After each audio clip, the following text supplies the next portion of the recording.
Are you ready to vibe? You're listening to Creepy Vibes Only.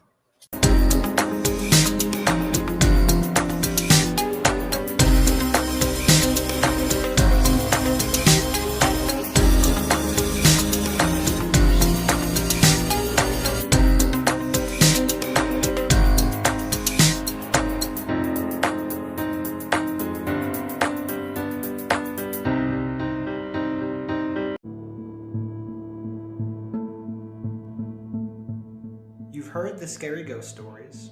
You've discovered horrendous crimes and opened your eyes to the lives of murderers and missing persons. Maybe you've learned about cars or music. But have you ever wondered about the strange stories that make us, us? From zombies in World War I to history-changing comets to witches and incestuous bloodlines, take some time to learn something about our peculiar past with Brad and Alyssa over on the podcast Strange History. Tune in wherever your ears are listening. Hello, I'm back. Welcome to another episode of Creepy Vibes Only, and I am your host, Steph. So, sorry for missing last week. I just needed a mental health break. It's been some hard last few months, and there is a somewhat major change happening last week, so I just needed some time to focus on that. So yes, I need a little break. I'm sorry, but I'm back. Also, one thing, the second I started to press record, and I've done this like 3 times now today, my nose suddenly gets stuffy. So I'm sorry. I don't know why, because the second I stop recording, it's fine. Very weird, but you may have to suffer through me being nasally for this episode. I'm sorry. So, updates. I have 2 for you today. First one, the episode I was a guest on at the Spooky Door podcast came out last week, last Tuesday. So if you haven't checked it out, I highly recommend that you do go check it out. It was loads of fun. We talked about our like personal ghost experiences as well as different subjects we talked about everything and everything. So we talked about the Hitman to Harry Potter, then we talked about this pastor, and then went back to Twilight. It was insane, but so much fun. So I highly recommend that you check out the episode and also that you check out their podcast. So Jordan and Ashley, they run the Spooky Door podcast, which is extremely interesting. Every week they talk about a different paranormal supernatural subject, and also on their YouTube channel they do go visit places. So if you want to go check that out as well, super cool. Yeah, so they have like tons of guests, some that either have experience has personal experiences, or some that are professionals in their field of their own and that it ties into their podcast. But it's super interesting. So you can find them on Twitter, Instagram, Facebook, or at their own website, thespookydoor.com. They also have a YouTube channel that you can go check out. Also, fun fact, we did record video for that episode. So if you want to see me, my face, it is on their YouTube. So yeah, go check them out. Go check out our episode. It was loads of fun, and I hope that you enjoy it. And if you do go check it out, let me know. So that is it for update number 1. Update number 2, it is that time of the month again, our charity highlight of the month. So this month, I decided to highlight Rainbow Railroad.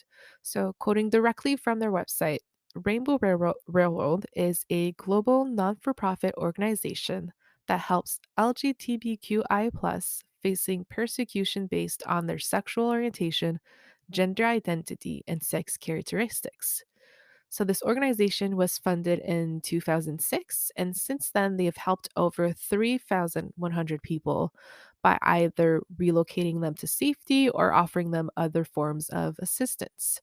So, if you wanted to be a part of this and help, you can donate, you can be a part of a settlement team, you can offer housing or provide security gifts. And from quickly looking at their website for types of security gifts, it could be like travel donating your travel miles or buying a plane ticket, even offering some stocks and that kind of stuff. So if this is of interest to you, I highly recommend that you go check out their website at rainbowrailroad.org.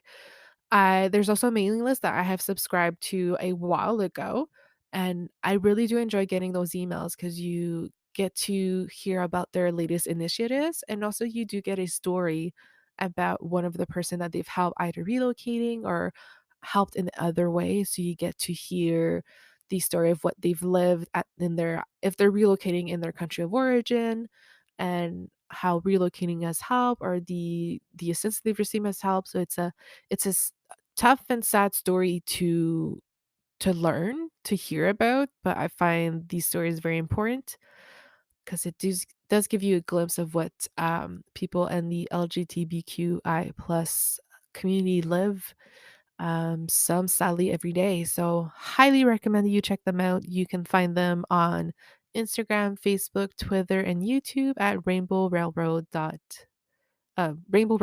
the social media, and then it's railroad.org for their website. So that is that for our charity highlight. Now, let's move on to our segment of creepy reads. This story was submitted by a listener who didn't mind that we said her name. So her name is Alexia, and she submitted her story through Instagram. So here we go.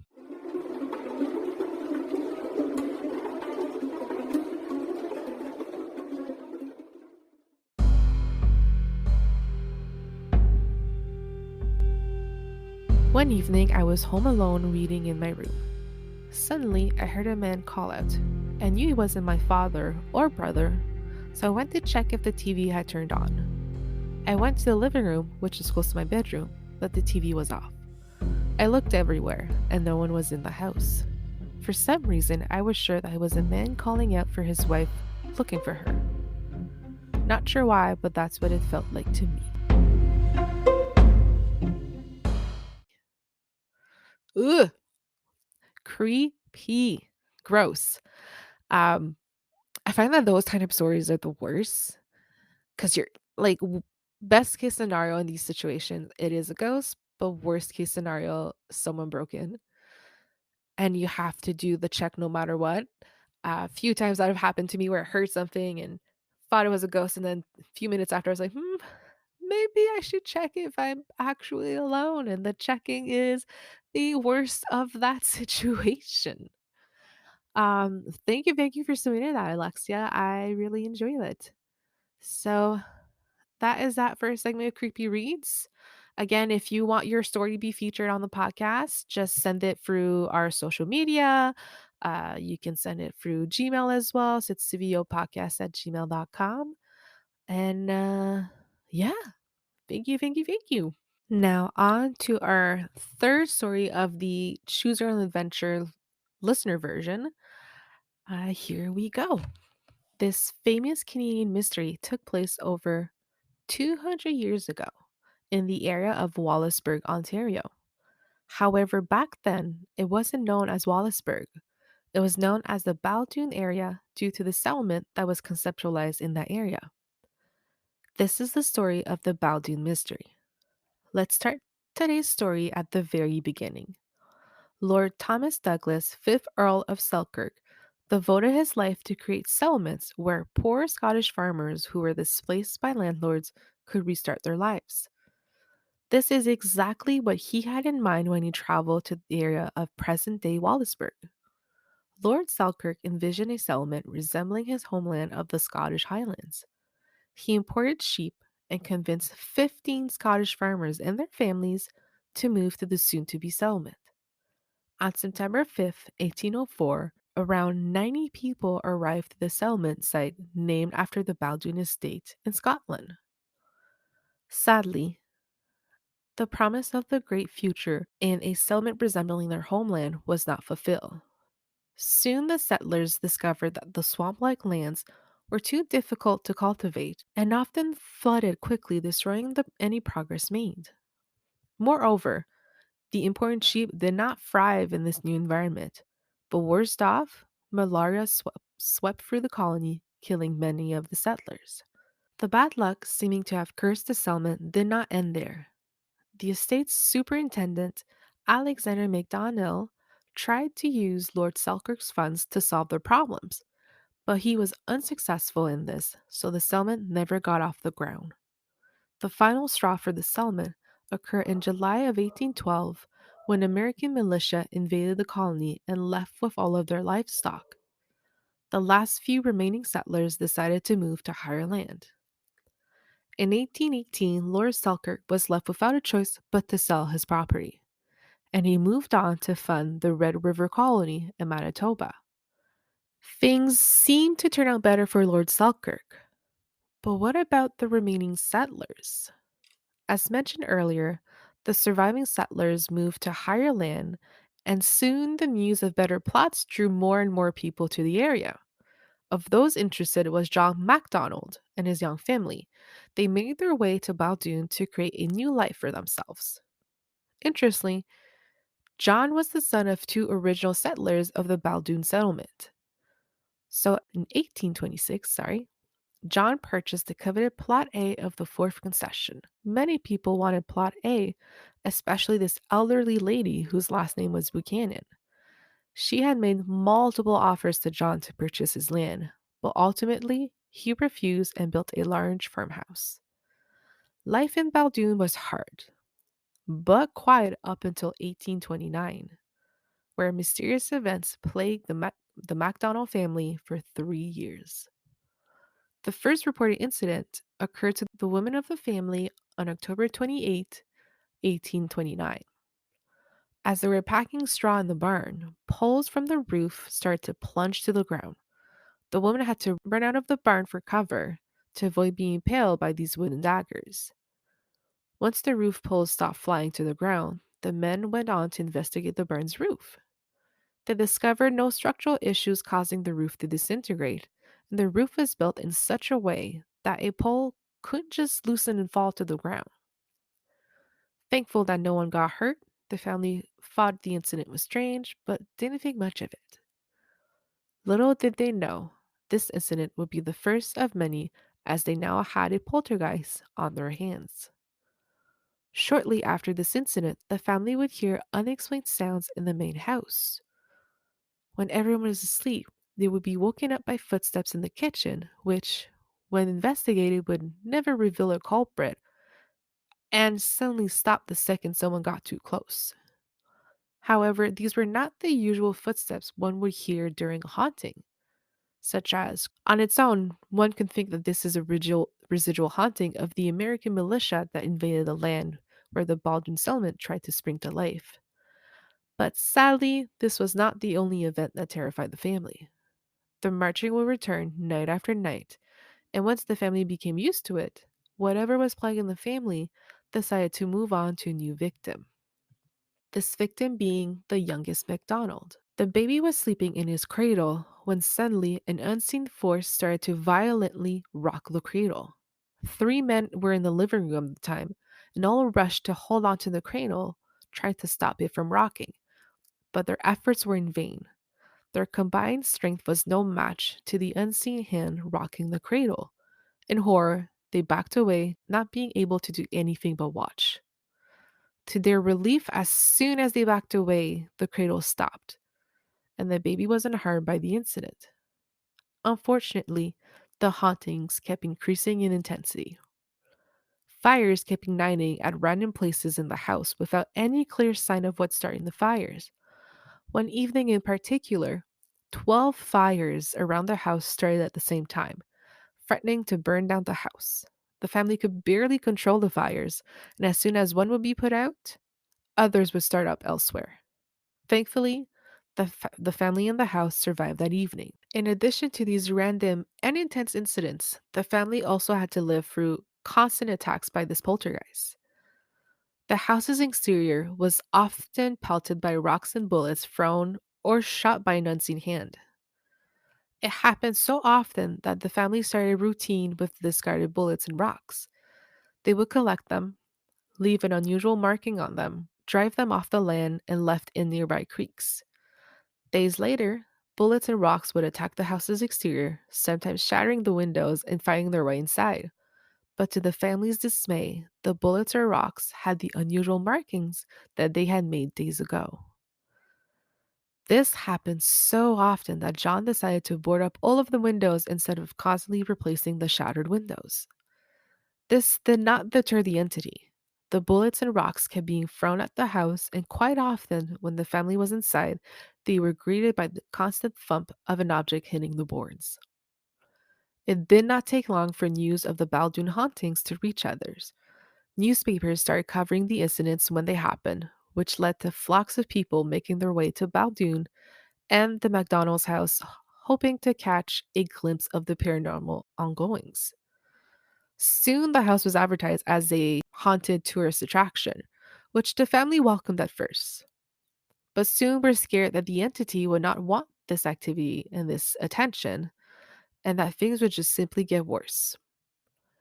Thinking that the paranormal entity was attached to the land or the house, the family moved to John's paternal house.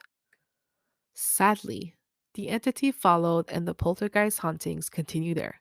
Specifically, bullets and rocks would fly at the new house. Discouraged, the family moved back to their farm, but decided to sleep outside in a tent, as they thought it would be safer to sleep outside than being inside, and decided to only return into the house when the activity quieted down. Discouraged, John went to seek help and confront the poltergeist once and for all. Sadly, the first attempt was unsuccessful. They asked a local priest who was experienced in exorcisms to come to the house and banish the demon that was harassing them. His best efforts did nothing to stop the activity. Eventually, a friend of the family recommended that they visit a young lady who's gifted with second sight. John traveled 2 days to visit 15-year-old Dina Troiner to tell her his story. She informed John that the curse was not on the land or the house as he thought, but on him and his family. She said that an older woman who lived in a long log house wanted to drive the family away from their home and land. And this is where the story starts to differ. According to some legends, they say that the family conducted a ritual and the poltergeist activity suddenly stopped and never returned again. However, the most common end of the story is this one. The activity did end once and for all for the family, but only when they did what the girl instructed them to do. She asked John if he had noticed a stray goose wandering on his property when the incident started, to which he confirmed he did notice a strange looking goose sometimes visiting his flock. She instructed him to shoot the goose with a bullet made of solid silver, and that after the shooting, he would notice the old lady being wounded in the same area as he shot the goose. So, as soon as John made his way back home, he made a bullet cast of silver and went looking for the goose. The second he saw the goose, he shot it in its wing. The goose cried out in agony, and the scream that was too human like for John's comfort, and quickly escaped the property. The following day, John was convinced that the old lady Buchanan was the one who put her curse on him and his family. So he and some local men made their way to the Buchanan's log house, which happened to be a long one, and they found the old lady on her front porch nursing a broken arm. And that broken arm was the same one as would have been the wing of the goose that he had shot the night before. As soon as she saw John, she became frantic and rushed into her home. After the shooting, the McDonald family did not live through another paranormal incident. And by the mid 1830s, no one talked about the hauntings anymore, and the McDonald's farmhouse was no longer considered a haunted tourist attraction. And that, my friends, is the story of the Baldoon Mystery. I hope that you've enjoyed it. I think it's one of my favorite stories of all time. Um, so yeah, that's it. I will see you all in 1 week. Again, you can find the podcasts at Creepy Vibes Only on Twitter, Instagram, Facebook, as well as YouTube. And if you want to send us an email saying hi, your own story, anything, you can send us an email at cvopodcast@gmail.com. So have a great week. Have a good end of the day, and I will see you all soon. Bye. Thank you for listening to Creepy Vibes Only. You can find us on Instagram, Twitter, and Facebook at Creepy Vibes Only Podcast. And you can send us an email at cvopodcast@gmail.com. Remember to subscribe wherever you listen, download our episodes, and please leave us a review, ideally a really nice one. Thanks for vibing and keeping it creepy with us. We will see you next week. Bye! Okay, let's hope everyone's quiet.